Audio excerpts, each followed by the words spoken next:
हरे कृष्णा, दंडवत प्रणाम माता जी।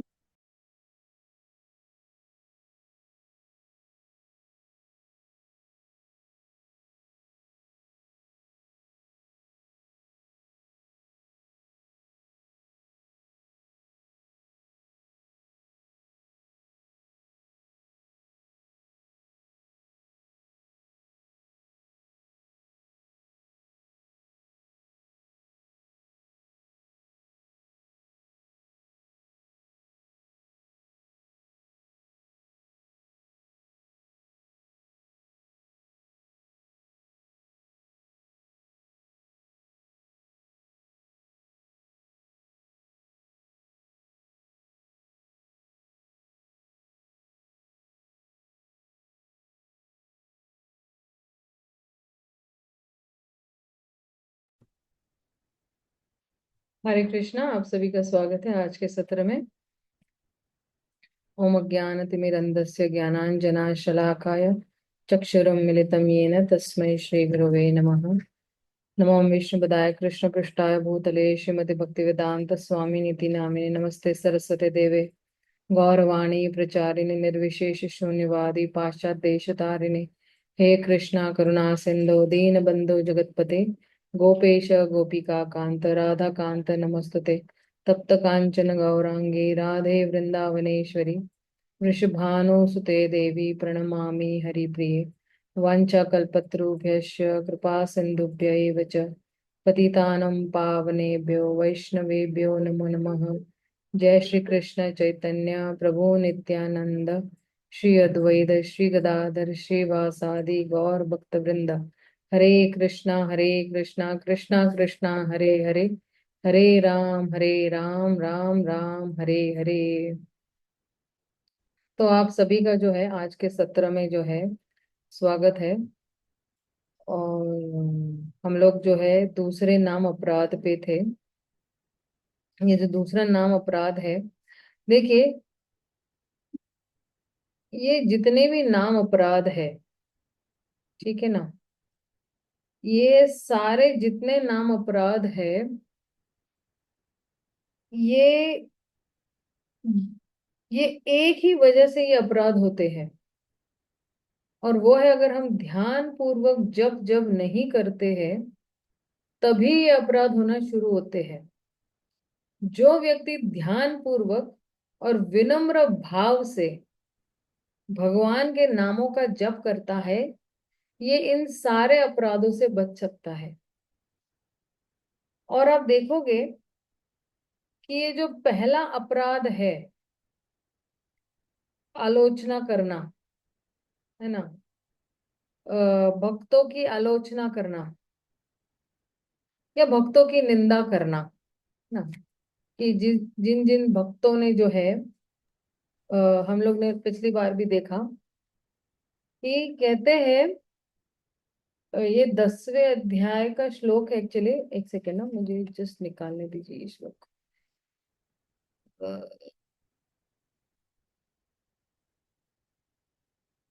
मेरे ख्याल से मैंने एक्चुअली अभी ये चैप्टर पढ़ा था, कुछ एक हफ्ते पहले की बात है शायद से।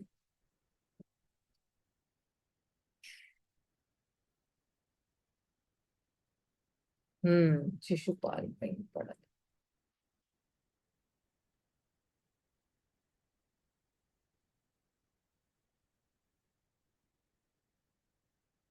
निंदम भगवतः शृण्वंश्च तत्परस्य जनस्य वा ततो न पैति यः सोऽपि याति अध सकृच्युतः। तो क्या कह रहे हैं कि अगर कोई व्यक्ति जो है निंदम भगवत शृण्वस, अगर जो है कोई भी भगवान की निंदा सुनते हैं, तत्परस्य जनस्य वा, है ना, यहाँ पे लिखा है तत्परस्य जनस्य वा, या उनके जितने भी जो है, क्या कहते हैं, परस्य यानी जो उनको डेडिकेटेड रहते, जो उनको फेथफुल रहते हैं। फेथफुल यानी जो उनको, फेथफुल वो क्या कहते हैं हिंदी में, उनके विश्वास पात्र, विश्वास वसनीय। पात्र।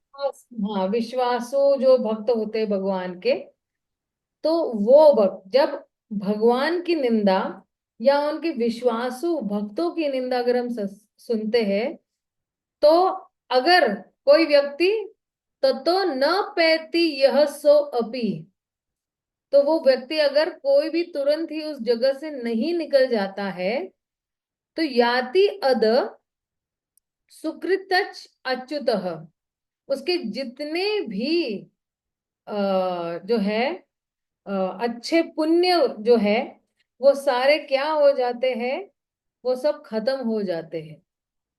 वो सारे जितने भी पुण्य फल है वो नीचे जाते हैं और वो खत्म हो जाते हैं। इसलिए हमें भक्तों की निंदा नहीं सुननी चाहिए, क्योंकि देखिए वैष्णव जो होते हैं वो बहुत ही सहनशील होते हैं और बहुत सारी चीजें नजरअंदाज कर देते हैं, और जो है और अपने खुद के मान सम्मान के लिए बहुत कुछ जो है त्याग भी करते हैं। लेकिन जब कृष्ण के मान सम्मान की बात आती है या उनके भक्तों के मान सम्मान की आती है, तो फिर जो है भक्त जो है वो सहन नहीं करते, वो अपमान सहन नहीं कर सकते हैं। अपने खुद के लिए बहुत कुछ सहन कर लेंगे या बहुत कुछ अपने मान सम्मान के लिए नजरअंदाज करें, लेकिन जब कृष्ण और उनके भक्तों पे कोई आलोचना करेगा, उनकी निंदा करेगा, तो फिर वो जो है वो सहन नहीं करेंगे। जैसे चैतन्य महाप्रभु जो है जगह मधाई को जो है वो मारना चाहते थे, क्योंकि उन्होंने क्या किया था, नित्यानंद महाप्रभु को बिल्कुल हानि पहुंचाई थी। और इसलिए जब भी हम निंदा सुनते हैं भक्तों की, तो हमें जो है अगर कोई निंदा कर रहा है तो उसको जो है अगर कोई बहुत ज्यादा निंदा कर रहा है ना, तो आर्ग्यूमेंट्स करके जो है उसको मात कर देना चाहिए। अगर कोई नहीं कर सकता है तो उसको अपनी जान दे देनी चाहिए, या वो जगह छोड़ देनी चाहिए। अभी जान तो कोई देगा नहीं, लेकिन कम से कम वो जगह छोड़ के निकल जाना चाहिए। वरना क्या होगा, वो अपनी भक्ति के मार्ग से वो नीचे गिर जाएगा। तो ये वैष्णव अपराध का बहुत ही ये है। अब दूसरा अपराध जो है वो शिव ब्रह्मा आदि देवों के नामों को भगवान विष्णु के समान अथवा उससे स्वतंत्र समझना। जितने शिव ब्रह्मा जो है, ये जितने भी देवी देवता है, ये भगवान के समान नहीं है। क्यों? क्योंकि शिव एक तत्व है। शिव भी जो है वो जीव तत्व में आते, ब्रह्मा जी भी जीव तत्व में आते हैं। और इसलिए जो है ये सारे जितने भी देवी देवता है, ये भगवान विष्णु के नामों के समान नहीं है। राइट? आगे क्या कह रहे हैं, एक सेकेंड ना।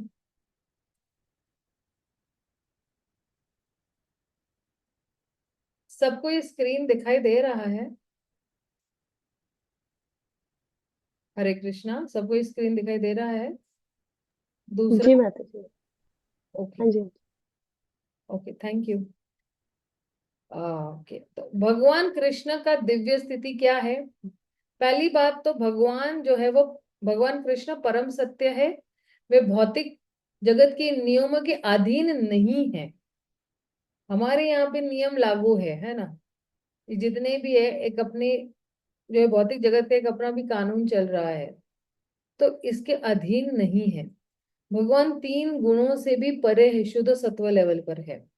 वे भौतिक प्रकृति के तीन गुणों से भी परे की स्थिति पर है। वे ब्रह्मांड के स्वामी हैं।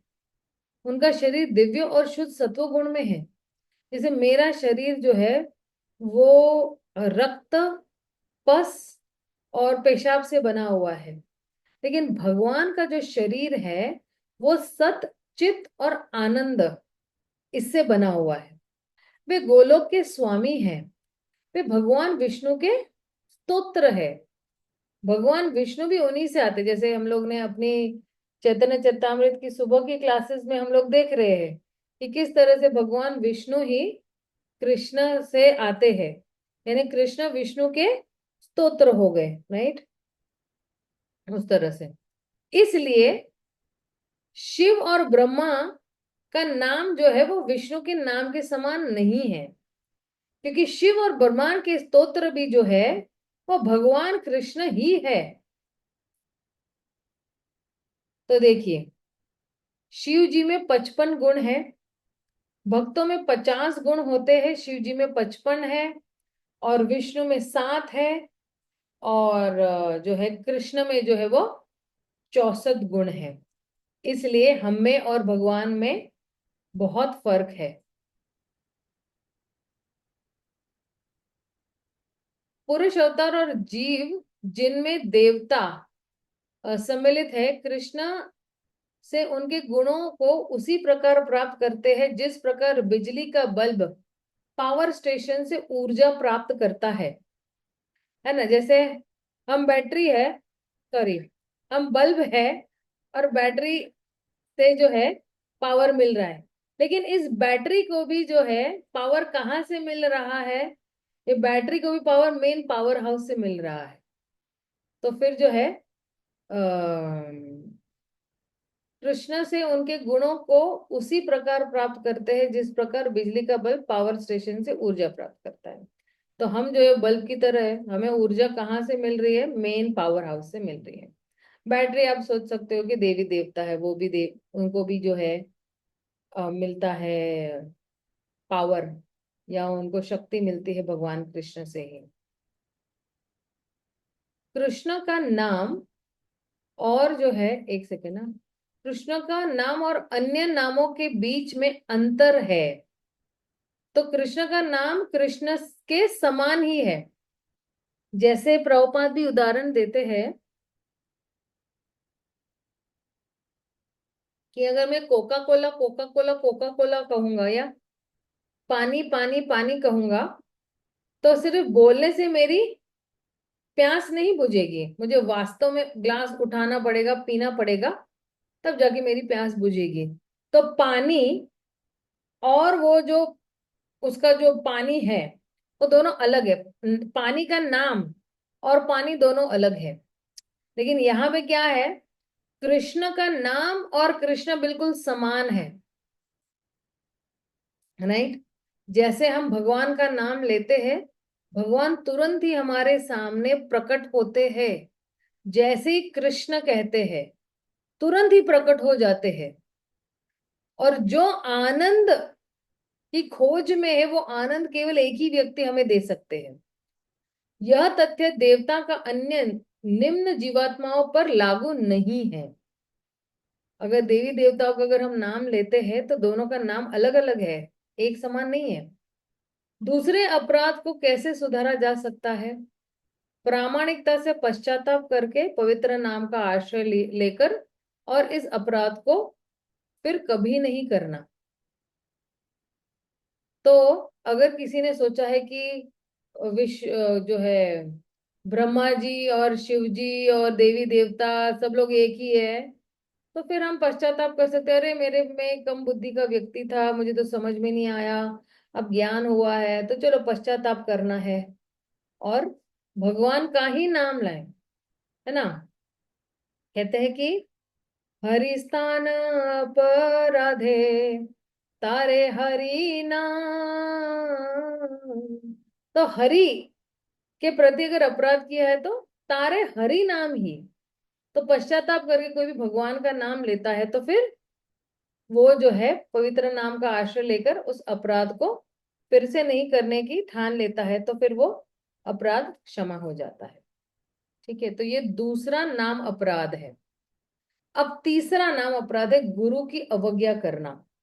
जैसे आप देखिए, बहुत सारे लोग अभी हमारे इस ये वाले भक्ति शास्त्री ग्रुप में है, बहुत सारे लोगों के दीक्षा हो चुकी है या कुछ की दीक्षा होने वाली है, मतलब बिल्कुल कगार पर है, मतलब एकदम फिट कैंडिडेट है दीक्षा लेने के लिए।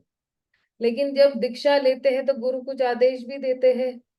4 नियमों का पालन करना, माला 16 माला करना, प्रचार करना, किताब वितरण करना, विग्रह की सेवा करना। प्रत्येक गुरु अलग अलग तरीके से जो है आदेश देते हैं या आज्ञा देते हैं। तो कह रहे हैं कि गुरु की अवज्ञा करना मतलब क्या, गुरु जो आदेश देते हैं उसको मानना नहीं। तो आध्यात्मिक गुरु जब पवित्र नाम देते हैं ना, संप्रदाय विहीना व ये मंत्रस्तु निष्फलमता, संप्रदाय के बिना कोई अगर ऐसे ही मंत्र कर रहा है तो मंत्र वैसे ही निष्फल है। तो कोई भी मंत्र अगर कोई जप रहा है तो उसको किसी न किसी संप्रदाय में आना बहुत जरूरी है। 4 प्रकार की संप्रदाय है, जैसे हम बोलते हैं ना 4 बोनाफाइड यूनिवर्सिटीज, यानी अगर मुझे डॉक्टरी करनी है तो डॉक्टरी करने के लिए बहुत बड़ी बड़ी यूनिवर्सिटीज है। जैसे हमारे यहाँ पे बीजे मेडिकल कॉलेज है या दिल्ली में एम्स है ना। तो ये प्रामाणिक यूनिवर्सिटीज जैसे है। हम किसी भी बिल्डिंग में घुसकर हम नहीं बोल सकते, कोई भी किताब उठा के पढ़ नहीं सकते और बोलते हम डॉक्टर बन गए। नहीं, प्रामाणिक यूनिवर्सिटी में जाने पड़ेगा, प्रामाणिक अध्यापिका के पास जाकर पढ़ना पड़ेगा, सुनना पड़ेगा, उनके एक्सपीरियंसेस जो है साक्षात्कार है वो इकट्ठा करने पड़ेंगे। उसी तरह भक्ति में भी जो है एक संप्रदाय है, 4 संप्रदाय है प्रामाणिक, ये 4 यूनिवर्सिटीज की तरह ही है। पहली संप्रदाय है जो है श्री संप्रदाय, जो लक्ष्मी जी से आ रही है। दूसरी संप्रदाय ब्रह्म माधव गौड़ीय संप्रदाय, जो जिस संप्रदाय में हम लोग आते हैं। ब्रह्म माधव, ब्रह्मा जी और कृष्ण से सीधे आ रही है वो परंपरा। फिर रुद्र संप्रदाय जो शिव जी से आ रही है।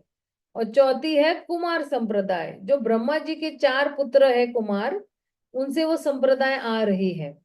अब कुमार संप्रदाय और रुद्र संप्रदाय जो है वो बहुत मात्रा में लुप्त हो गई है। मुश्किल से 5-6% ही ये संप्रदाय रह गई है। श्री संप्रदाय फिर भी स्ट्रांग चल रही है डाउन साउथ में, दक्षिण भारत में।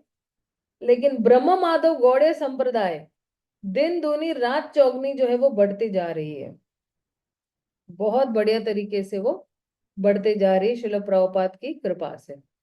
यदि कोई वास्तव में एक प्रामाणिक गुरु परंपरा में से जुड़ा नहीं है तो वह जो भी मंत्र जपता है वह वांछित परिणाम नहीं लाएगा। अब देखिए, रिसेंटली ना एक अपना दीक्षा का इंटरव्यू हुआ था। तो ऐसे ही कोई पूछ रहे थे कि अच्छा आपको दीक्षा क्यों चाहिए, ठीक है।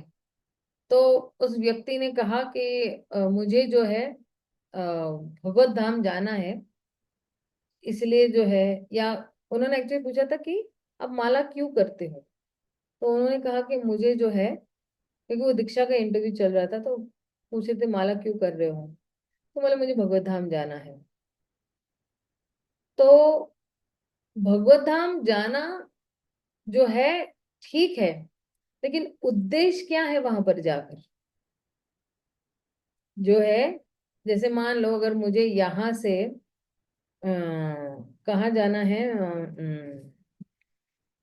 मुझे यहाँ से यूएसए जाना है। और यूएसए में जो है अगर हम, आपने कभी किसी को सुना होगा कि वहां के एम्बेसडर होते हैं, है ना। तो अ, उसको कहते हैं दूतवास, एम्बेसी होती है ना, जहाँ पे वीजा सैंक्शनिंग अथॉरिटी होती है। तो वो लोग 3 प्रश्न पूछते हैं कि तुम्हारे पास कोई क्रिमिनल रिकॉर्ड है, फिर तुम्हारा बैंक बैलेंस कितना है, और तुम्हारा वहां पे जाने का उद्देश्य क्या है ना।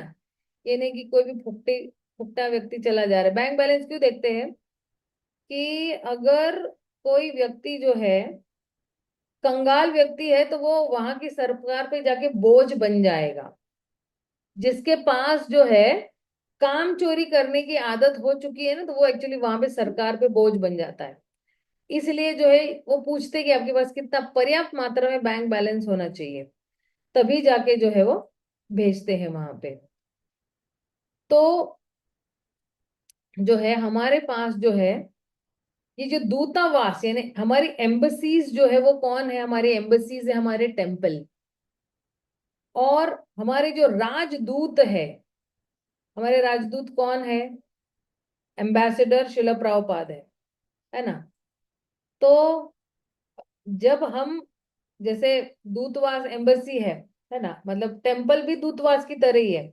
वहां पे हमें क्या मिलता है, ट्रेलर मिल जाता है पूरा आध्यात्मिक जगत का, राइट। तो उसी तरह हमारे राजदूत जो है, जो एम्बेसडर है, वो कौन है, शिला प्रभुपाद है। और ये कौन है, ये वीजा सैंक्शनिंग अथॉरिटी है, जो ठप्पा मारते हैं वीजा का। और हम चाहते हैं कि हम भौतिक जगत से आध्यात्मिक जगत में जाए। तो अ, हमें जो है गोलोकियन बनना है ना। कई लोग बोलते हैं अमेरिकन बनना है, तो हमें गोलोकियन बनना है। तो फिर जो हमारा ये जो संबंध ज्ञान है, संबंध अभिधेय ज्ञान प्रयोजन, ये सारे बहुत कमजोर है। तो इसलिए जो है ये जो है राजदूत हमें 3 प्रश्न पूछते हैं। क्रिमिनल रिकॉर्ड है या नहीं, मतलब मान लो कि आपने कानून पालन किया है नहीं, 4 नियमों का पालन किया है या नहीं, जो आपने वचन दिया था तो क्या आपने वो पालन किया या नहीं किया है। या फिर तुम्हारे पास बैंक बैलेंस क्या है। बैंक बैलेंस मतलब क्या, कि आपके पास कितनी भक्ति उन्मुखी सुकृति है ना, कितना आपने सेवा किया है। क्योंकि वहां पे जो है ना, हमारे मराठी में कहा फुकटा, फुकटा यानी मुफ्त के, मुफ्त में कोई, जैसे ना हर कोई चीज उनको मुफ्त में चाहिए होती है। तो मुफ्त में कोई चीज मिलती नहीं है, फ्री में कुछ चीज नहीं मिलती, वहां में बहुत संघर्ष करना पड़ता है। मैंने पहले भी बताया कि वहां का मूड ही यही है कि हर व्यक्ति को कृष्ण को प्रसन्न करना है। और फिर जो है पूछते हैं कि आपका उद्देश्य क्या है जाने का वहां पे, राइट। यूएसए जाने का या गोलोक जाने का उद्देश्य पूछेंगे आपको, राइट। या भक्ति करने का उद्देश्य क्या है आपका। तो गुरु जो है हमें जो है परीक्षा लेते हैं कि क्या मेरा भक्ति के प्रति नजरिया है, और हम क्यों ये चीज कर रहे हैं और किस लिए ये चीज कर रहे हैं, और क्या उद्देश्य से ये चीज कर रहे हैं। ये चीज जो है चलो प्रभुपाद या गुरु महाराज है वो चेक करेंगे भगवत ले जाने से पहले। जैसे मान लो कि आप एयरप्लेन में बैठ भी गए, यहाँ से जो है आध्यात्मिक विमान में बैठ गए, यहाँ से अगर इंडिया से अमेरिका जाना है, और बाद में जो है जो है बीच में ही जो है अगर कोई यूएफओ आ जाता है, यूएफओ मतलब कैसे ना, कि कोई एक जो है फौरन ऐसे ही उड़ान वाला प्लेन आ जाता है, और उसको क्या कह रहे हैं, उड़नता, उड़न उड़न नहीं, क्या कहते हैं उसको, उड़न तश्तरी है कुछ ऐसे ही है। उड़न तश्तरी। हाँ उड़न तश्तरी, जैसे फ्लाइंग डिस्क जैसे होता है ना, उड़न तश्तरी। तो अगर वो आ जाती है, और ये जो है उड़न तश्तरी किसी और ग्रह से आ रही है, और जो है अगर आ जाता है और फिर हम उसमें जाके बैठ जाते हैं। मान लो हमें तो जाना था गोलोक, लेकिन स्वर्गलोक का प्लेन आ जाता है बीच में ही, उड़न तश्तरी आ जाती है। तो हम कौतूहल की दृष्टि से उसको देखते हैं, और हम उसमें जो है प्रवेश भी कर देते हैं, स्वर्ग लोक में प्रवेश भी कर देते हैं। तो जो है हम क्या देखेंगे, अन्य ग्रह के लोग हैं, उनकी क्या बोली है, क्या उनका कल्चर है, क्या व्यवहार है, क्या खाते हैं क्या पीते हैं। तो हम सोचेंगे ना, उसी तरह गोलोक में भी जो है किस तरह से लोग सोचते हैं, खाते हैं, पीते हैं, बैठते हैं, उठते हैं, उनका उनका भगवान के प्रति नजरिया क्या है। तो अचानक से क्या होगा ना कि मान लो गोलोक के वासियों का जो मूड है या उनका जो भावना है वो सिर्फ कृष्ण की सेवा करना है, और मेरे जैसा एक पागल फालतू व्यक्ति चला गया वहां पे, जिसको एक्चुअली कृष्ण से कोई मतलब इतना ज्यादा मतलब नहीं है, मुझे सिर्फ मेरी इंद्र तृप्ति से मतलब है। और फिर जो है मुझे जस्ट ऐसा लगता है कि हाँ भाई गोलोक में सब आनंद ही आनंद है, ना बुढ़ापा है, ना बीमारी है, ना ये है ना वो है ना। लेकिन मैं तो कलयुग का प्राणी हूं, मैं तो आलसी हूँ, मैं तो दम्भी हूँ, मैं तो जो है दो मुखौटे लेके चल रहा हूँ। तो उस ग्रह पे मैं कैसे निभा पाऊंगा? मैं तो मर जाऊंगा, घुट घुट के वहां पे मर जाऊंगा कि वहां पे सबका नजरिया जो है वो सिर्फ कृष्ण को प्रसन्न करना है। लेकिन मैं तो यहाँ पे कृष्ण को ईर्ष्या कर रही हूँ। अरे सब कुछ जो है वो कृष्ण पे क्यों है? तो जो है जिसका नजरिया यहीं से, इस धरती से ही वो हो जाता है कि मुझे केवल कृष्ण की सेवा करना है, मेरा लेना देना सिर्फ कृष्ण की सेवा करने से ही है, मुझे बाकी कुछ लेना देना नहीं। मुझे अगर खाने को मिलता है नहीं मिलता है, मेरी चीजें मिलती है नहीं मिलती है, मेरी इंद्र की तृप्ति होती है नहीं होती है, मुझे उससे कोई लेना देना नहीं। मुझे यही है कि मेरे नाथ जो है, मेरे ठाकुर जी जो है, क्या वो प्रसन्न है या नहीं। और अगर वो प्रसन्न नहीं है तो मेरे ये जो जीवन का कोई अस्तित्व ही नहीं है, एग्जिस्टेंस ही नहीं है। तो ये सारा जो है, ये कहते हैं ना उसको कि ये उसको कहते हैं कल्चरल अडेप्टेशन, संस्कृति को अपनाना। वहां की एक अलग संस्कृति चल रही है, गोलोक वृंदावन में एक अलग संस्कृति चल रही है। और उस संस्कृति को अगर मैंने यहीं से नहीं अपनाया है प्रशिक्षण के माध्यम से, क्योंकि देखना कि टेम्पल भी जो है एक, या मंदिर भी जो एक विमान की तरह ही है ना, या एक दूतावास की तरह ही, जैसे मैंने पहले भी बताया। तो यहीं से हमें जो है क्या मिल रहा है? प्रशिक्षण मिल रहा है। और इसलिए जो है हमें जो जब भी हम अपनी भावनाएं जो है ना, तो जो भी हम हरे कृष्ण महामंत्र कर रहे हैं, बहुत प्रामाणिक तरीके से हमें अपने हरे कृष्ण महामंत्र करना है, तो ही वो वांछित परिणाम लाएगा, है ना। तो अगर मैं गुरु परंपरा से जुड़ी हूं तो वास्तव में मुझे भगवान के धाम में जाने का प्रवेश मिलेगा। मुझे वीजा मिल गया है। अब वीजा मिलने के बाद मैं कौन सा कार्य करे, दीक्षा मतलब एक वीजा की तरह ही होगी आपके पास।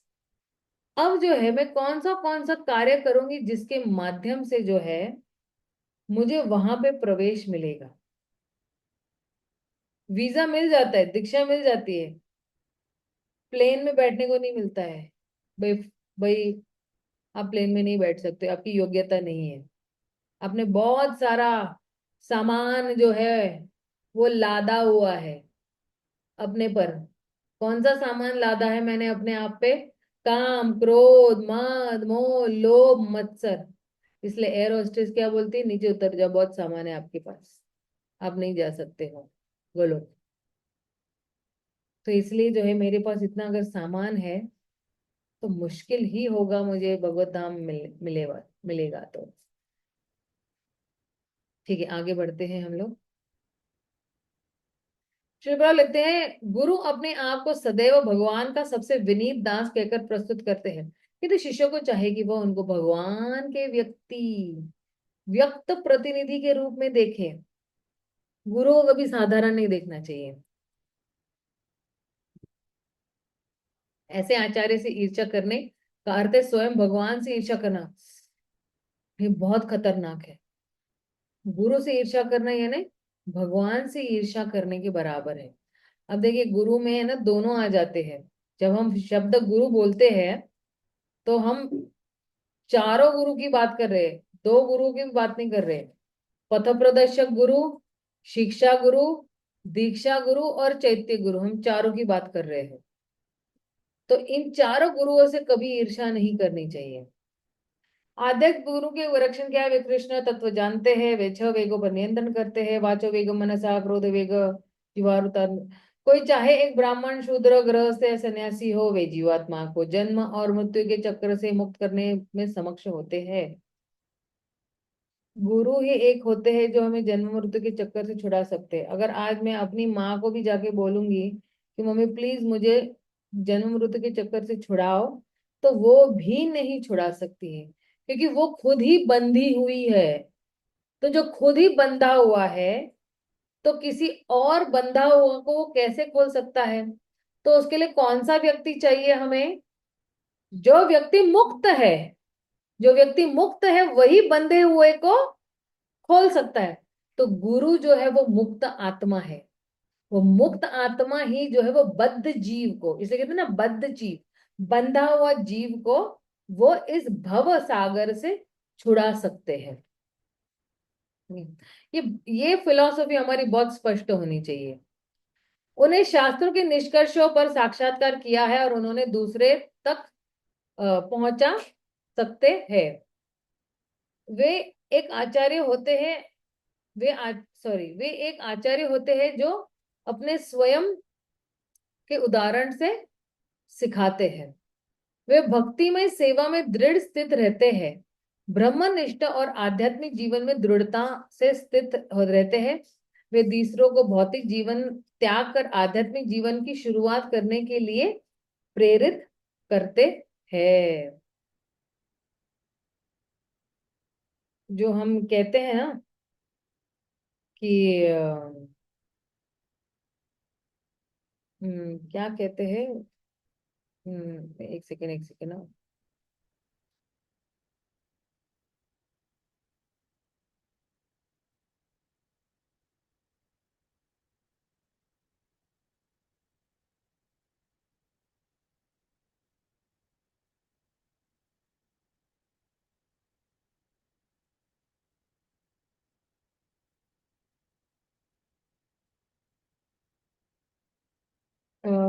मेरे पास वो कहाँ था हाँ मेरे पास।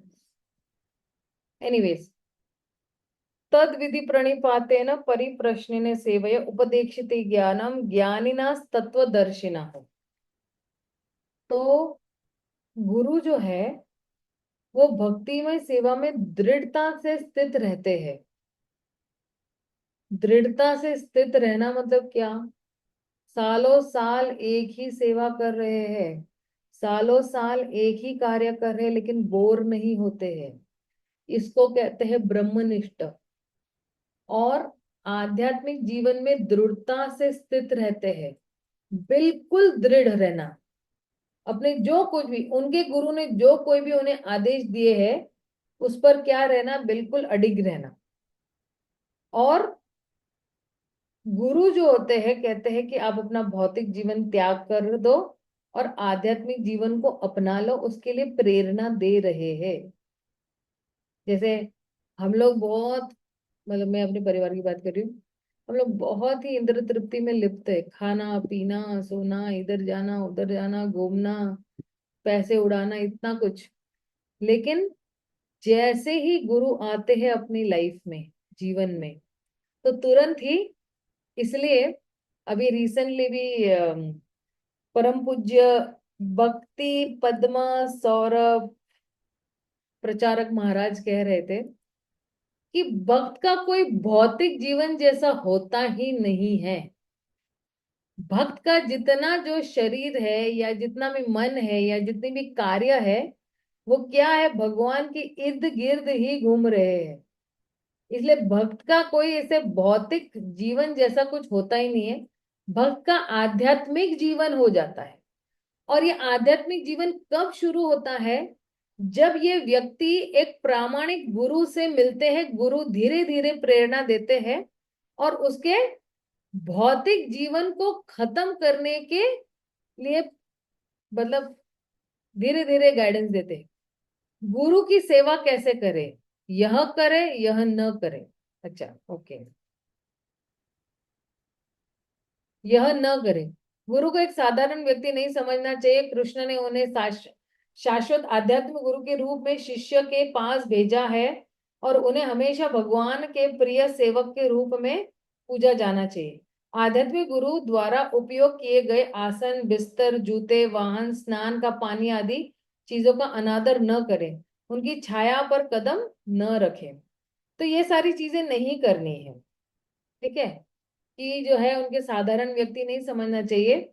सीधा जो है वो गुरु जो है वो कृष्ण का ही अलग रूप है, सॉरी कृष्ण का ही रूप है। एक सेकेंड ना,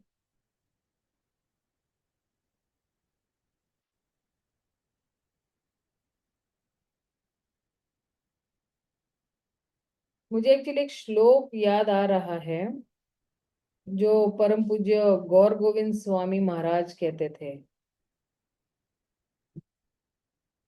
वो एक्चुअली मैं ढूंढ रही हूँ, शायद ये नहीं, चैतन्य चरितामृत से है मेरे ख्याल से।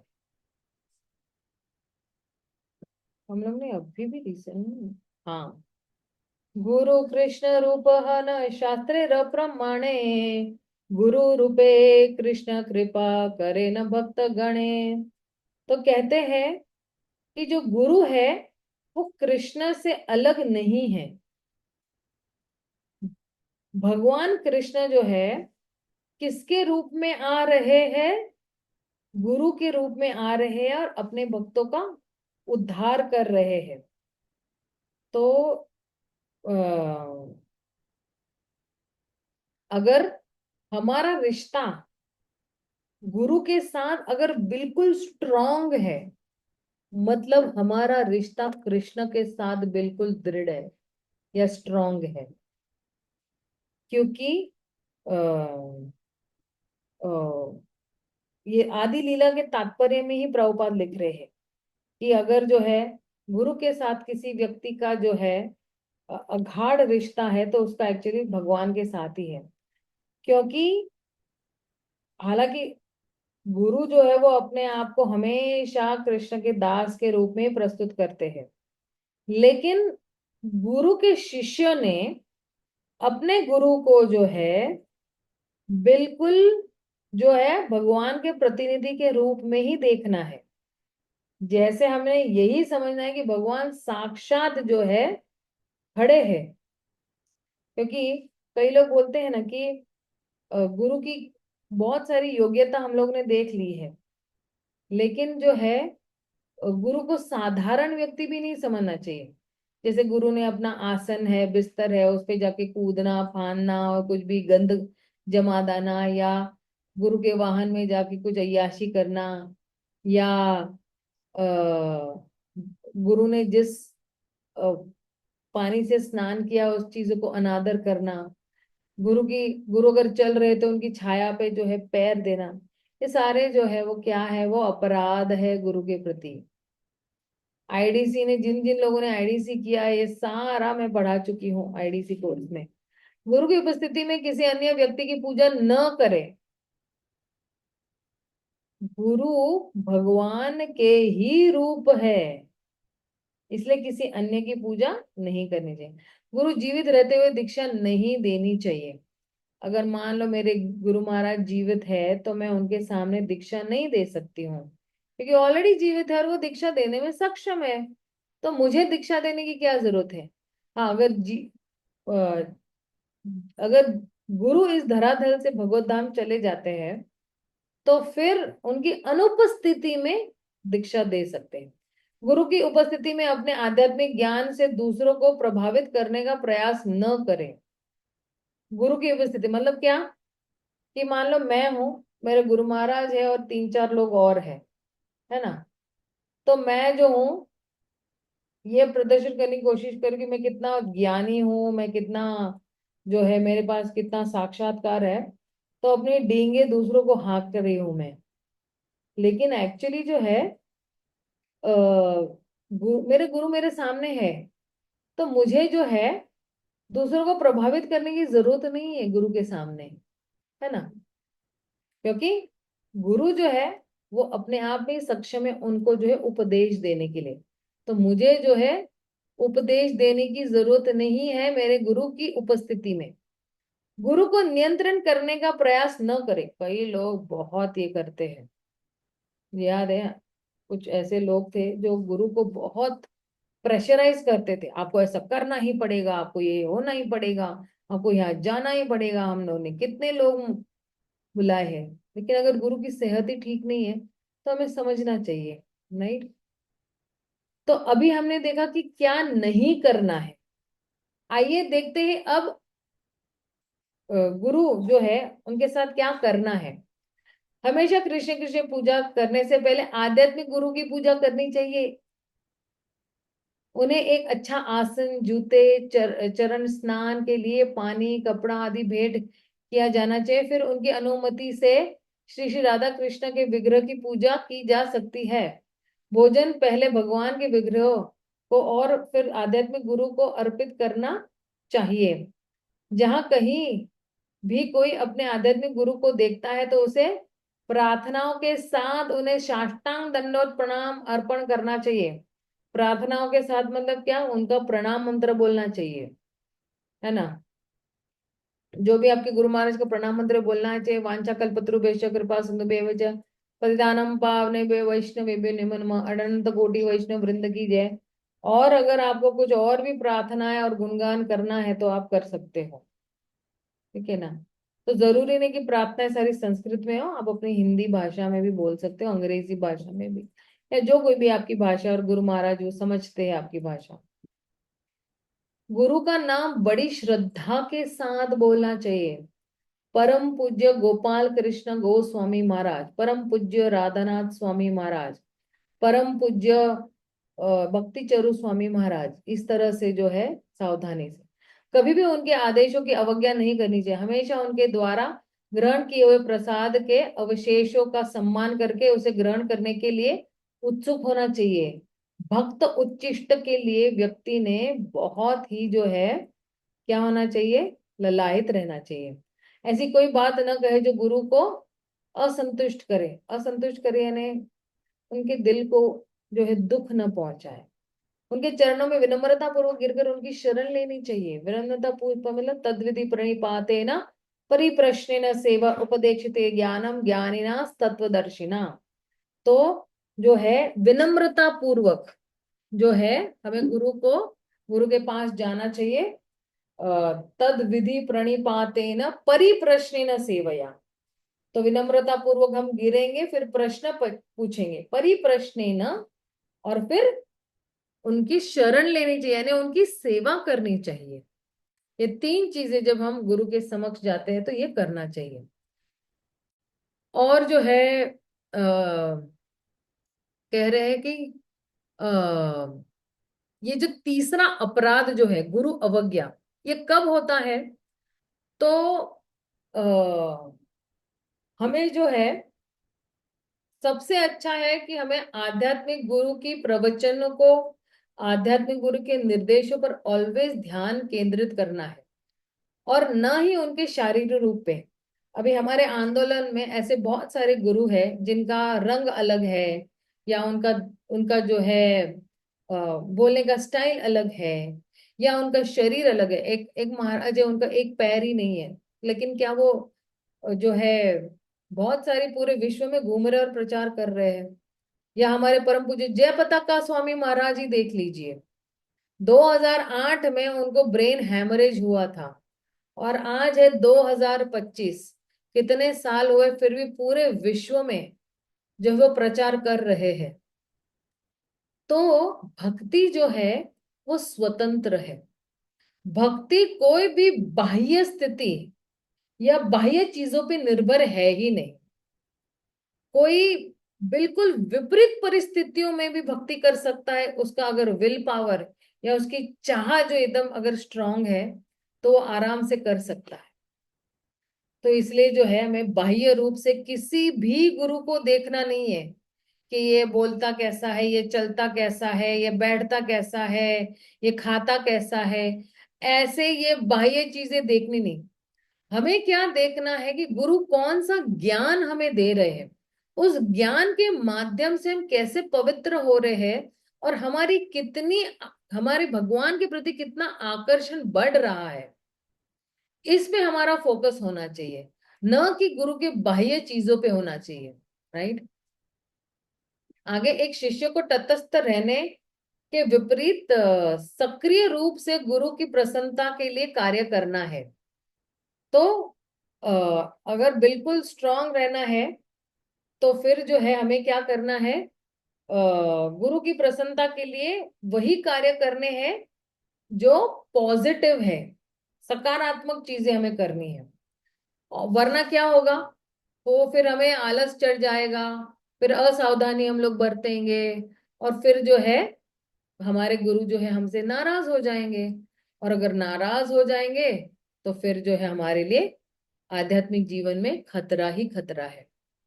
इसलिए जो है हमें बड़ा सतर्क रहना है कि हम कौन से कार्य कर रहे हैं, और कौन से कार्य हमें करने चाहिए जिसके माध्यम से गुरु प्रसन्न है।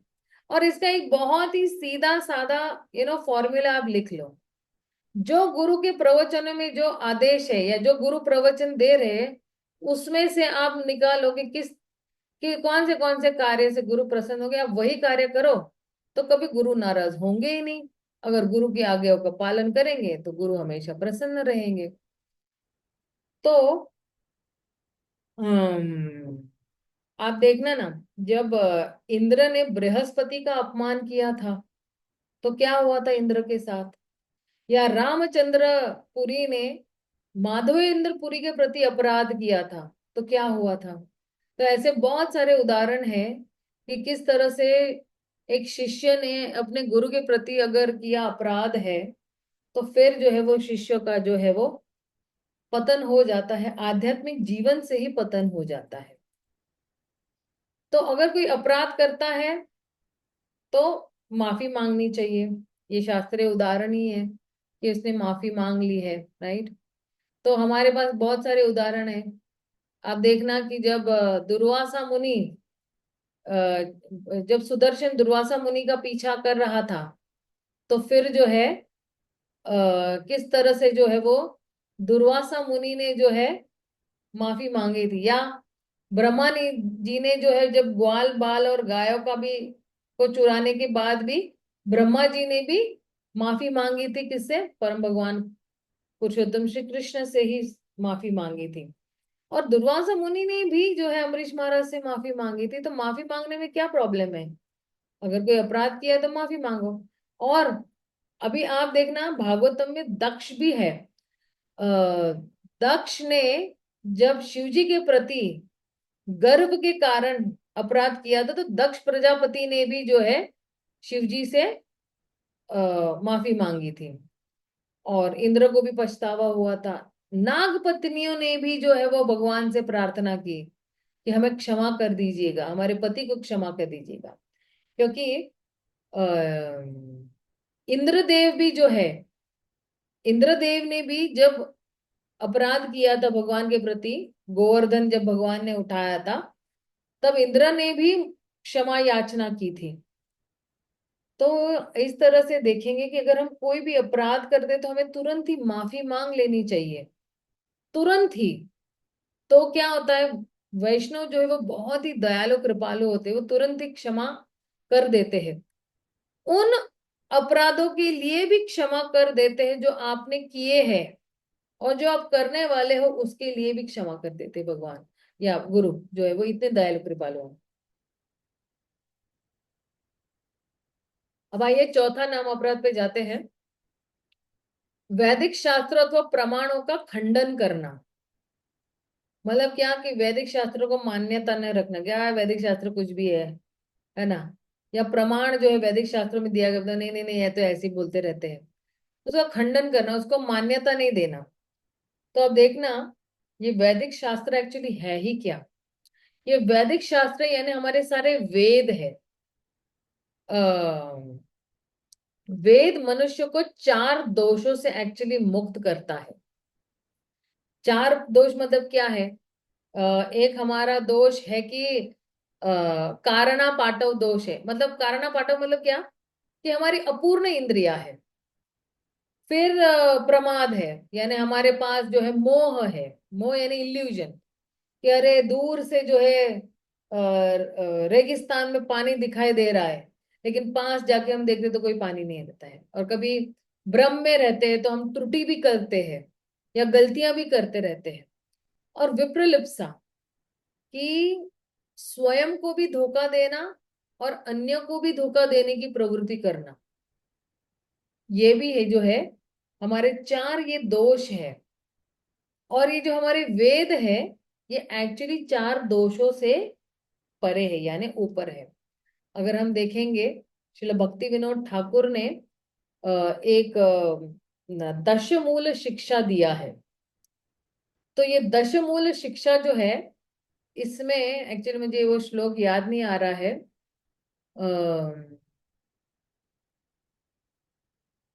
क्या है वो श्लोक?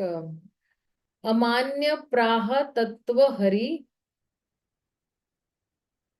मुझे वो श्लोक नहीं, लेकिन मैं आपको ये बता सकती हूँ कि ये दशमूल शिक्षा क्या है, कि वेद प्रमुख शास्त्र प्रमाण है जो निम्नलिखित 9 सिद्धांतों को उजागर करते हैं। कृष्ण परम सत्य है, कृष्ण सर्वशक्तिमान है, वे सभी संबंधों और प्रेम के सागर है, सभी जीवात्माओं के भिन्नांश है, जीवात्माओं की स्वाभाविक स्थिति तटस्थ होने के कारण वह भौतिक शक्ति के प्रभाव में आ सकता है। फिर तटस्थ होने के कारण मुक्ति स्थिति में जीवात्मा भौतिक प्रकृति के प्रभाव से मुक्त हो जाता है। इस भौतिक ब्रह्मांड में जीवात्मा और अन्य सब कुछ परम पुरुषोत्तम भगवान के समान भी है और साथ के साथ ही भिन्न भी है। शुद्ध भक्ति में सेवा जीवात्मा का धर्म का और साधन है। कृष्ण के प्रति शुद्ध प्रेम जीवात्मा का अंतिम लक्ष्य है। ये दशमूल शिक्षा जो है वो श्रील भक्ति विनोद ठाकुर ने जो है हमें दी हुई है। तो पहला सिद्धांत ज्ञान के प्रामाणिक स्तोत्र के बारे में साक्ष्य को प्रस्तुत और स्थापित करता है। और दूसरे से 8वें का जो पॉइंट है वो संबंध ज्ञान है। 9वां जो है वो अभिधेय है, 10वां जो है वो प्रयोजन है। तो पहला जो इस सिद्धांत अगर हम देखेंगे, वैदिक साहित्य प्रमाण साक्ष्य है, और जो है प्रमाण यानी साक्ष्य, और प्रमेय मतलब क्या, जिसको सिद्ध करना है उसको हम क्या कहते हैं, प्रमेय। राइट। तो इसलिए जो ये जो जितना भी वैदिक ज्ञान है, वो ये ज्ञान जो है वो प्रमाण है। अब नवदा भक्ति में 9 अंगों के जितने भी हम लोग देखेंगे ना, कि 9 अंगों में से प्रथम 7 विधि जो है वो भक्ति है। वे संबंध ज्ञान को स्थापित करते हैं। 7 विधि: श्रवणम, कीर्तनम, स्मरणम, अर्चनम, वंदनम, दास्यम, साख्यम। ये सारा क्या है, संबंध ज्ञान। और सॉरी, साख्य नहीं आता है, श्रवणम, कीर्तनम, स्मरणम, अर्चनम, वंदनम, दास्यम। आत्मनिवेदन। नहीं नहीं नहीं नहीं, 7 पहले जो है ना विष्णु स्मरणम, तो अंतिम 2 है साख्य और आत्मनिवेदन। रागानुगा भक्ति के लिए किए जाते हैं और अभिधेय और प्रयोजन की व्याख्या करते हैं। तो ये जो साख्य और आत्मनिवेदन है, ये रागानुगा भक्ति के स्तर पर है। क्योंकि साख्य में जो है हम अपने मित्र के लिए कुछ भी करने के लिए तैयार है, और आत्मनिवेदन में तो हमें पता है बलि महाराज जो है बिल्कुल भी जो है सब कुछ दे दिया था उन्होंने। जितना उन्होंने कमाया वो सब कुछ भगवान को समर्पित कर दिया था। तो कह रहे हैं कि पवित्र नाम का जप सबसे महत्वपूर्ण भक्ति में कार्य है। पहला कार्य आ रहा है श्रवणम कीर्तनम, सुनना, पवित्र नामों का जप करना, है ना। अब अ, अब कोई पूछ सकता है कि वेदों की निंदा करना पवित्र नाम के विरुद्ध अपराध क्यों है? ऐसे कैसे हो सकता है? क्योंकि वेद पवित्र नाम के जप को सबसे महत्वपूर्ण विधि मानते हैं, इसलिए वेदों की निंदा करना बहुत बड़ा अपराध है, क्योंकि उससे पवित्र नाम की भी निंदा होती है।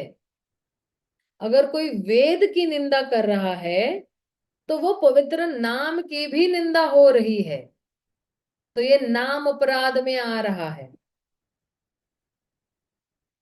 और तो हम अगर मान लो किसी ने वेदों की अवज्ञा की हुई है, या जो है अ, उसको सुधारना है कि मैंने चौथा अपराध किया है, तो किस तरह से मैं सुधार सकता हूँ उसको? तो एक है कि पहले तो ना, अगर ज्यादा करके बहुत सारे अपराध है ना, अगर हम अपराध कर रहे हैं तो पहले पश्चाताप करना चाहिए, और उन्हीं ग्रंथों को, श्रीमद् भागवतम को, भगवत गीता को, जितने भी वेद, उन सबको नमस्कार करना चाहिए। श्रीमद् भागवत और दूसरे वैदिक साहित्य को बड़े आदर के साथ हमें क्या करना चाहिए? जब हम पढ़ते हैं तो तुलसी है, पुष्प है, अर्पण करना चाहिए। तब जाके ये जो है अपराध हम सुधार सकते हैं।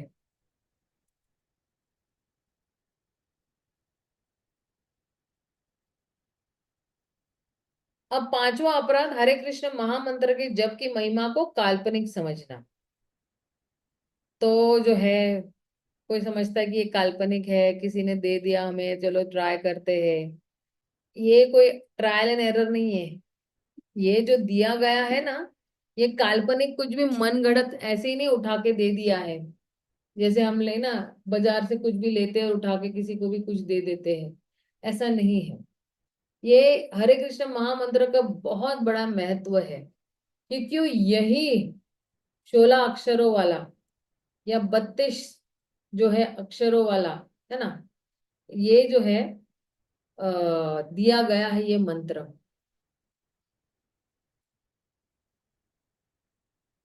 तो अगर मान लो जैसे कोई अपराध युक्त विचार कर रहा है कि शास्त्रों में प्रस्तुत की कोई भगवान के पवित्र नाम की महिमा पूरी तरह से सत्य नहीं है, कोई सोच सकता है, क्योंकि नाम जप में व्यक्ति की श्रद्धा को बढ़ाने के लिए इससे बढ़ा चढ़ाकर कहा गया है। कोई कहते हैं अरे ज्यादा ही तुम लोग ना ये नाम की महिमा कर रहे हो, ये नहीं लग रहा कि बार बार आप हरे कृष्णा क्यों इतना कर रहे हो?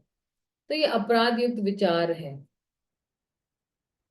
और शास्त्रों में जिन परिणामी का वर्णन किया गया है, वे जप करने वाले साधक के जीवन में शीघ्र ही प्रकट होते हैं, है ना।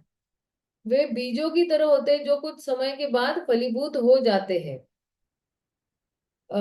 और ये दो चीजों पे, यानी दो कारकों पे निर्भर होते हैं। एक है भगवान की कृपा, और दूसरा है कि अपराधों से बचने का हमारा प्रामाणिक प्रयास। तो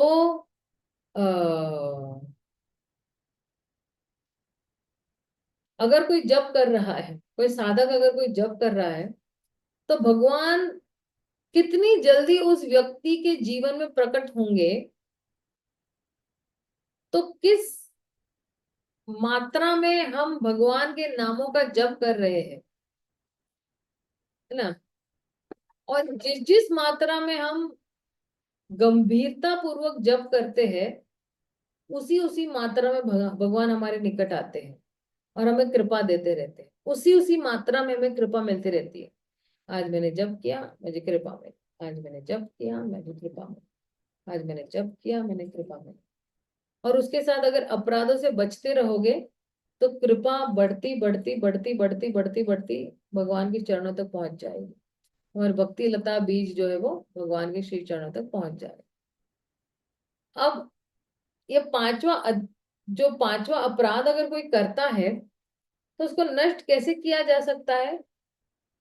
तो भक्तों की एक सभा में जाकर हमें क्षमा मांगनी चाहिए, कि पवित्र नामों की महिमा से पूरी तरह परिचित होने वाले भक्त बहुत कृपालु होते हैं, और क्योंकि वो कृपालु होते थे उसके कारण वो क्षमा कर देंगे और अपराधी को गले भी लगा लेंगे। तो इस तरह से जो है, अगर कोई ऐसे सोचता है कि अरे ये हरि नाम को तो ज्यादा ही किस बड़ा चढ़ाकर बोल दिया है, लेकिन हमें क्या करना चाहिए? पछतावा करना चाहिए और भक्तों के ही संग में या सभा में हमें क्षमा मांगनी चाहिए।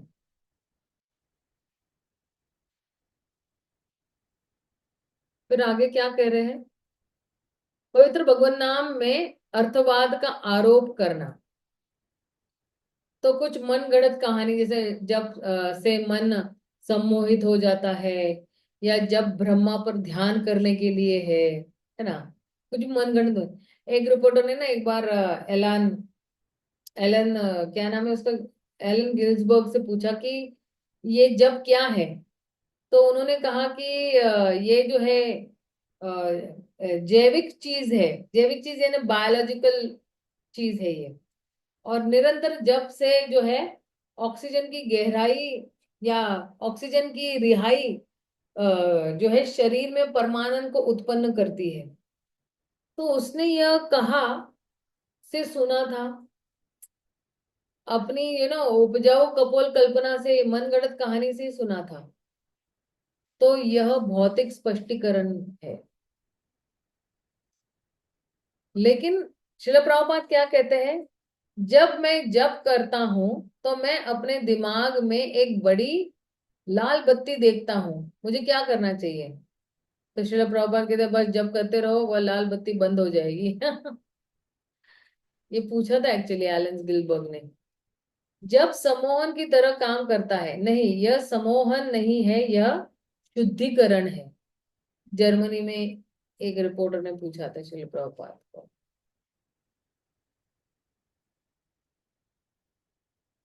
अब सातवां नाम अपराध, पवित्र नाम के बल पर पाप करना। ये बड़ा घोर पाप है। ये बहुत ही जबरदस्त पाप है कि अगर नाम के बल पर पाप करते रहना है, ये सोचना कि चलो नाम करते जाएंगे तो बहुत सारा पाप भी करते जाएंगे हम साथ साथ में।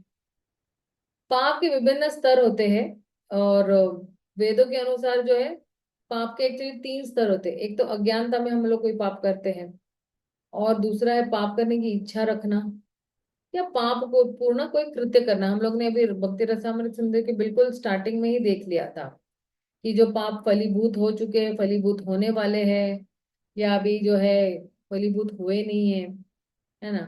तो पाप करने की इच्छा जो है वो बहुत ही घातक है। तो अनजाने में हुए पाप मतलब क्या कि ना, बिना किसी उद्देश्य के अगर कोई पाप करता है ना, या जानबूझकर किए हुए पाप, यानी क्या कि चलो मैं कुछ भी बुरा करूंगा लेकिन पवित्र नाम तो है, शक्तिशाली है, तो मेरा पाप धुल जाएगा, ये सोचना। नाम जप की विधि। तो ये नाम जप की विधि क्या है? हृदय के अनर्थ तुरंत ही ये निकाल देती है ये नाम जप, और हृदय दौर्बल्य को नष्ट, जो दुर्बल हृदय है वो नष्ट हो जाता है, और बिल्कुल स्ट्रांग हृदय जो है वो उत्पन्न होता है। तो पाप कर्म करने की प्रवृत्ति तुरंत ही दूर हो जाती है, और उसका हृदय बिल्कुल पवित्रता के साथ चमकते रहता है। हृदय बिल्कुल मृदु होता है, और सभी बद जीवात्मा के प्रति है ना बिल्कुल करुणा जागृत हो जाती है। जब कोई व्यक्ति भगवान के नाम का जप करता है तो ये सारी चीजें हो जाती है उस व्यक्ति के सामने। और फिर जप करने वाले को साधक का काम जो है इच्छाओं, इंद्रियों को आनंद देने की लालसा से एक्चुअली मुक्ति मिलती है।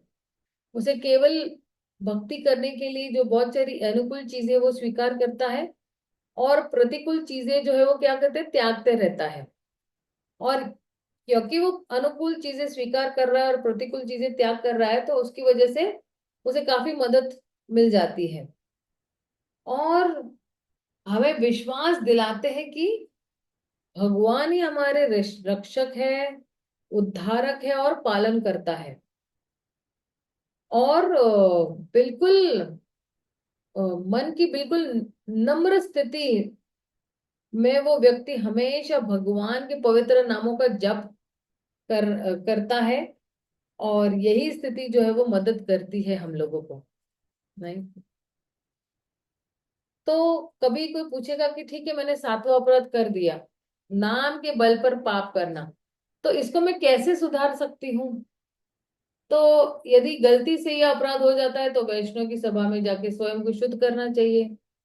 और यह अपराध से बचने के लिए हमें आध्यात्मिक गुरु या शिल प्रभुपाद या कृष्ण का नाम उच्च स्वर से लेना चाहिए।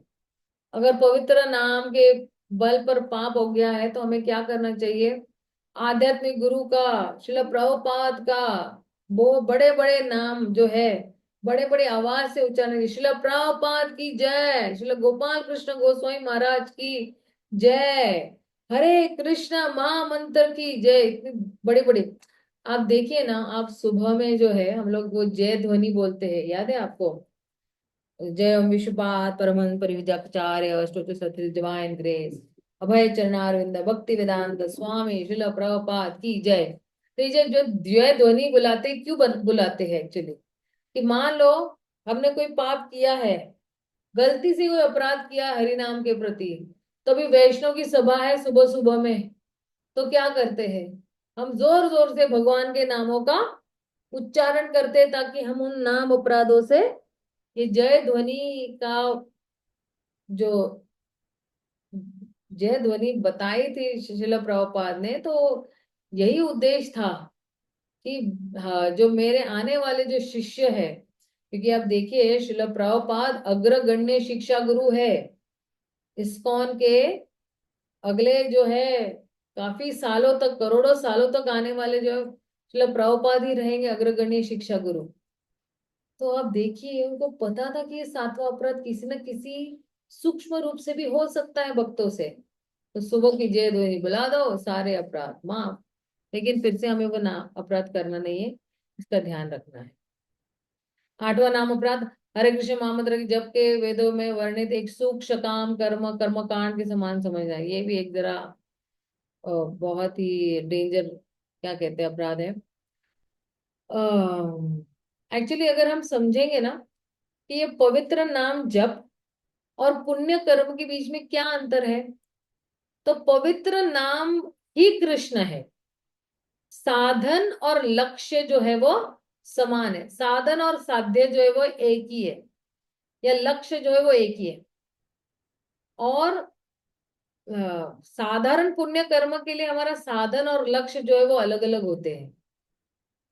जैसे मान लो कि हमारे लिए पवित्र नाम ही कृष्ण है, तो साधन हमारा क्या है? हरे कृष्ण महामंत्र। और लक्ष्य क्या है? कृष्ण ही हमारा लक्ष्य है, राइट? तो हमारे लिए सब कुछ सेम ही है। लेकिन साधारण व्यक्ति के लिए अगर उसका साधन जो है ना, तो वो जो है वो दोनों अलग अलग हो सकते हैं। जैसे कि अगर किसी को डॉक्टर बनना है, ठीक है ना, उसका जो लक्ष्य है वो डॉक्टर बनना है, लेकिन किस तरह से वो डॉक्टर बनता है वो बिल्कुल अलग प्रक्रिया है अपने आप में ही। तो इसलिए जो है साधन और लक्ष्य जो है यहाँ पे अलग अलग होते हैं। हमारे लिए साधन और साध्य एक ही है। यहाँ पे भी श्रवणम कीर्तनम विष्णु स्मरणम करना है, अर्चनम वंदनम दास्यम साख्य आत्मनिवेदनम, कृष्ण प्रसन्न हो गए। वहां पे भी श्रवणम कीर्तनम विष्णु स्मरणम अर्चनम वंदनम दास्यम साख्य आत्मनिवेदनम, वहां भी वही करना है, यहाँ भी वही करना है, वहां भी वही करना है। आप बोलोगे हर जगह एक ही करना है, बोर नहीं हो जाएंगे? लेकिन भगवान का नाम ऐसा मीठा है कि गन्ने का रस जो है वो इतना, वो एक्चुअली ये उदाहरण भी बहुत ही तुच्छ उदाहरण, लेकिन श्रील प्रभुपाद ने ये उदाहरण दिया हुआ है हमें समझने के लिए कि भगवान का नाम कितना रसगुल्ले की तरह मीठा है, लेकिन हम चख नहीं पा रहे हैं वो मिठास उनके नामों में, क्योंकि मेरे मुंह पे क्या है? अविद्या के छाले है। अगर आप प्यासे हैं तो पानी पानी पानी चिल्लाकर और आध्यात्मिक प्यास हो जाएगी, क्योंकि पानी शब्द का उच्चारण आपकी प्यास नहीं बुझा सकता है। लेकिन कृष्ण का पवित्र नाम कृष्ण से अलग नहीं है। देखना, द्रौपदी ने पुकारा, हे कृष्ण, हे गोविंद, हे माधव, हे दामोदर। कृष्ण तुरंत ही अपना विस्तार साड़ी के रूप में कर दिया। राइट। इसलिए ये जो पवित्र नाम है, नाम चिंतामणि चैतन्य रस विग्रह पूर्ण शुद्ध नित्य मुक्त अभिन्नत्व नाम नामी नाम। भगवान का नाम जो है, नाम चिंतामणि है। चिंतामणि स्फटिक जो होता है ना, जहां भी छुएगा सोना बना देगा। नाम चिंतामणि चैतन्य है। ये नाम जो है वो चैतन्य है। मतलब क्या है? जागरूकता, जागरूकता है इस नाम में, चेतना है इस नाम में, रस विग्रह है। ये नाम पूरा रस से भरा हुआ है। नाम चिंतामणि चैतन्य रस विग्रह पूर्ण शुद्ध, पूर्ण तरीके से ये नाम शुद्ध है, नित्य मुक्त भी है। ये नित्य बंधा हुआ नाम नहीं है, ये नित्य मुक्त। और अभिन्नत्व नाम नामी नाम, नाम और नामी में कोई भेद नहीं है, अभिन्न है।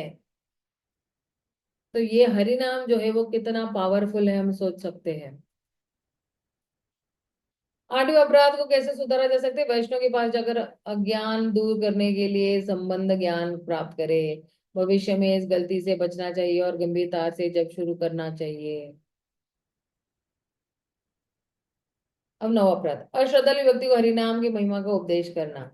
इसमें बहुत सारे प्रश्न आ सकते हैं इसी पे, कि हम इसको प्रचार करेंगे, फिर उसके पास श्रद्धा नहीं है, हम क्या करेंगे? फिर भी हम जाते हैं, प्रचार करते हैं, तो क्या ये अपराध नहीं हुआ? लेकिन अपराध नहीं है। इसलिए क्यों नहीं है? कि कम से कम आपका उद्देश्य जो है वो साफ है, आप अपने गुरु की आज्ञाओं का पालन कर रहे हो।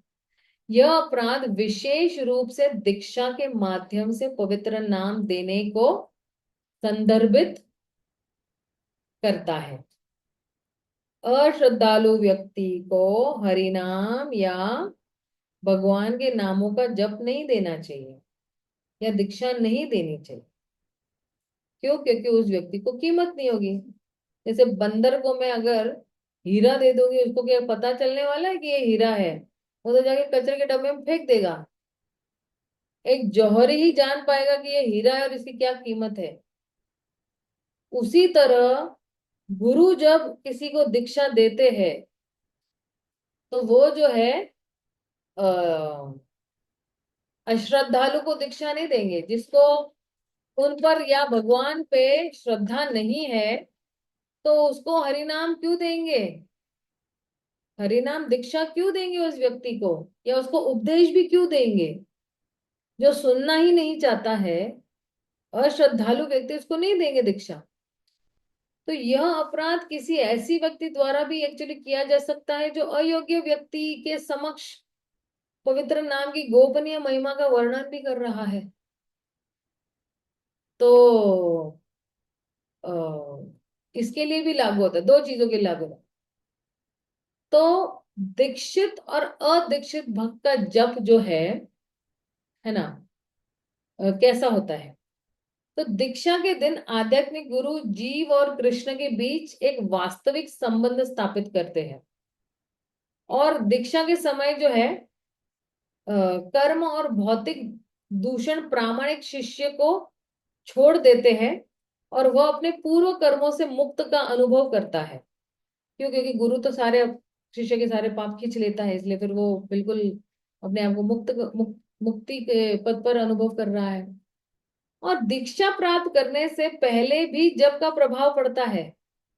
यह दीक्षा के लिए व्यक्ति को योग्य बना रहा है। ये क्या कर रहा है? योग्य बना रहा है। इसलिए दीक्षा से पहले भी और दीक्षा के बाद भी हरि नाम का ही जप दिया जा रहा है उस व्यक्ति को। 10वां नाम अपराध, भगवान नाम के जप में पूर्ण विश्वास न होना और इसकी इतनी गाढ़ महिमा श्रवण करने पर भी भौतिक आसक्ति बनाए रखना। तो जनस्य मोहो यह ममैति, मैं और मेरा, ये मेरी संपत्ति, ये मेरा है, ये मैं भोगता हूँ, मैं करता हूँ, मैं अपने भाग्य का निर्माता हूँ, ये क्या है? 10वां नाम अपराध है। भगवान के जप में पूर्ण विश्वास न होना और इसकी इतनी अगाध महिमा श्रवण करने पर भी भौतिक आसक्तियां हम अभी भी बनाए रखे हुए हैं। मैं, मेरा, हम ये नहीं सोच सकते हैं कि मैं और मेरा मतलब क्या, मेरा क्या है ही, है ना। ऋषिकेन ऋषिकेश सेवया भक्ति रुच्यते, सर्व उपाधि विनिर्मुक्तम, ये मैं और मेरा भी एक अपनी उपाधि है। तत्प्रवर्तेन निर्मलनम, तभी जाके जो है आप भगवान का नाम ले पाओगे। और किसकी इंद्रियों को प्रसन्न करना है? भगवान की इंद्रिय को। क्यों? क्योंकि ऋषिकेन ऋषिकेश सेवया, ऋषिकेश यानी जो इंद्रियों के स्वामी है उनका नाम क्या है? ऋषिकेश। अगर उनकी इंद्रियों को प्रसन्न कर दिया तो अपने आप ही मेरी इंद्रियां प्रसन्न हो जाएगी। जैसे पेड़ के जड़ में पानी देंगे हम, तो अपने आप ही है फूल पत्ती टहनियों को पानी मिल जाएगी। तो कभी कभी कई लोगों को बोले मेरे पास बहुत ज्ञान है, मैं सर्वे सर्वा हूँ, मैं जहां तक जाऊं जा सकता हूँ, मैं इसका स्वामी उसका स्वामी, तो मैं अपने आप का ही पालन करता हूँ, मेरी संपत्ति, मेरा पति, मेरा बेटा, मेरा ये करते, है ना। तो फिर जो है ये भौतिक आसक्तियां ही है। तो श्रीला प्रभुपाद जो है कहते हैं कि ये जो आत्म साक्षात्कारी व्यक्ति होते हैं ना, ये भौतिक शरीर को स्पष्ट रूप से बोझ के रूप में अनुभव करते हैं। उनको पता है कि ये भौतिक शरीर एकदम बोझ है, जिसे लाइक ये भौतिक शरीर बोझ के रूप में कैसे, क्योंकि भाई सिर्फ जो है अपनी जरूरत के साथ ही हम लोग वहन करते हैं। हम जो है जो शुद्ध भक्त होते हैं, वे न केवल भौतिक शरीर बल्कि इस संपूर्ण जगत को कंधा पर लकड़ी के एक बंडल के बोझ की तरह समझते हैं। तो इसलिए जो है ये भौतिक आसक्तियां बड़ी डेंजर है। तो इसलिए जो है श्रील भक्ति विनोद ठाकुर है ना, कहते हैं कि आपके भक्त कितने विशेष है ना। अ, अ, और ये आपके जो भक्त है बहुत अनमोल है ये। जैसे कल्पवृक्ष बिल्कुल सूखी टहनियों की तरह है, या अनमोल रत्न बेकार पत्थरों की तरह है, या शक्तिशाली सम्राट छोटे से सेवक की तरह है, या सूरज सिर्फ जुगनू की तरह है। तो पूरा भौतिक अस्तित्व घास की एक तुच्छ गठरी की तरह है। और क्या कहना, वे अपने शरीर को एक बेकार बोझ मानते हैं। ये एक्चुअली ना भक्तिनाथ ठाकुर अपनी मन शिक्षा में बताते हैं इस तरह से। इसलिए जो है जीव जागो जीव जागो, कहते कि अगर कोई सोने का नाटक करने वाले को जगाना मुश्किल होता है। क्यों? क्योंकि जो वास्तव में सो रहा है उसको जगाया जा सकता है, जो ऑलरेडी जाग रहा है उसको क्या जगाना, कैसे जगा सकते हैं। तो निष्कर्ष यही है कि पवित्र नाम के प्रति 10 अपराध आसानी से जा सकते हैं।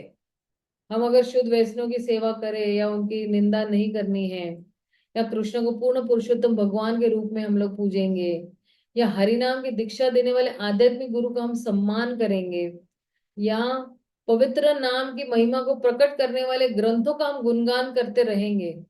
अब देखना, जितने लोग भगवत गीता या भागवतम का गुणगान करते हैं तो उतना उतना जो है आध्यात्मिक प्रगति होती है। क्योंकि ये जितने भी वैदिक ग्रंथ है ये किसका गुणगान कर रहे हैं? हरि नाम का ही गुणगान कर रहे हैं। और हरि नाम का गुणगान ही कृष्ण का नाम के गुणगान कर रहे हैं। और वैष्णव की सेवा करें। हमें विश्वास रखना चाहिए कि पवित्र नाम अंत काल से शुद्ध दिव्य स्थिति में है। श्रील प्रभुपाद और सारे शास्त्र पुराण जो वर्णित पवित्र नाम की व्याख्या हमको स्वीकारनी चाहिए। और हमारे जितने भी पाप कृत्य है इसकी इच्छा से हमें बिल्कुल मुक्त होना चाहिए, खत्म करना चाहिए। और जितने भी सकाम कर्म कांड है, विधि विधिया है, वो भी त्याग देना चाहिए। सकाम कर्म कांड मतलब क्या पता है? सकाम कर्मी यानी वो कर्मी, जैसे कोई अगर मान लो कोई ये करता है, क्या कहते हैं, यज्ञ करता है, तो वो यज्ञ इस उद्देश्य करता है कि सारे लोग मुझे देखेंगे कि देखो ये कितना धार्मिक व्यक्ति है, ये यज्ञ कर रहा है, ये दान कर रहा है, ये पुण्य करना है, ये ऐसा कर रहा है, वो वैसा कर रहा है। उसको ऐसे लग रहा है कि, और या यज्ञ में बैठेगा लेकिन उसको लगेगा कि मुझे ये, मैं अगर मुझे ये चीज चाहिए, मैं अगर यज्ञ करूंगा तो मुझे ये चीज प्राप्त हो, मैं अगर ये करूंगा तो वो मैं दान करूंगा तो मुझे ये चीज। तो एक कर्म कांड, सकाम कर्म कांड मतलब फल की इच्छा करते हुए हम कोई भी विधि करते हैं, तो इस चीज को त्याग देना चाहिए। और केवल गंभीर भक्तों को ही पवित्र नाम की महिमा बताना चाहिए। जो वास्तव में 16 माला कर रहे थे उनको पवित्र नाम की महिमा बताना चाहिए। और बहुत ध्यान पूर्वक जप करना चाहिए, और पूरी तरह से पवित्र नाम के आगे समर्पित हो जाना चाहिए। पवित्र नाम के प्रति समर्पित होना मतलब ही भगवान को समर्पित होने के बराबर है। तो देखिए, नाम के विरुद्ध अपराध पद्म पुराण में पाए जाते हैं। वैष्णव अपराध, हरि के प्रति अपराध, गुरु के प्रति अपराध, वेदों के प्रति अपराध, नाम जप की महिमा को काल्पनिक समझना ना, या नाम का कुछ और ही अर्थ निकालना, नाम के बल पर पाप करना, है ना, ये सारे जो है क्या है, ये है 10 नाम अपराध। हम्म। तो आज हम लोग वहीं पे विराम देते हैं। हम लोग जो है शनिवार को मिलते हैं अभी फिर से। शिला प्रभुपाद की जय, गौर भक्त वृंद की जय। किसी का अगर कोई प्रश्न है तो आप पूछ सकते हो।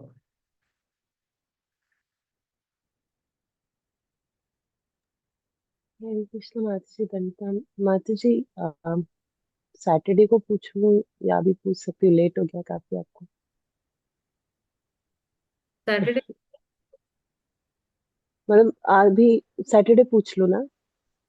क्या बोल रहे हैं? आपकी आवाज नहीं क्लियर है।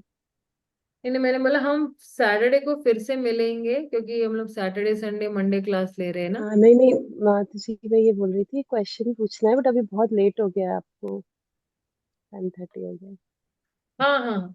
आपको अगर कुछ क्वेश्चन है तो माता जी जरा वॉइस रिकॉर्डिंग भेज दो ना मुझे। हाँ हाँ, मैं मैं वो कर उसमें दूंगी। आंसर कर यस लेती हूँ। माता जी, क्योंकि बहुत लेट हो गया फिर आप सुबह थैंक में। यू। अच्छा, थैंक यू। तो हम यही विराम देते। शिल प्रभुपाद की जय, गौर भक्त वृंद की जय। हरे कृष्णा, हरि बोल।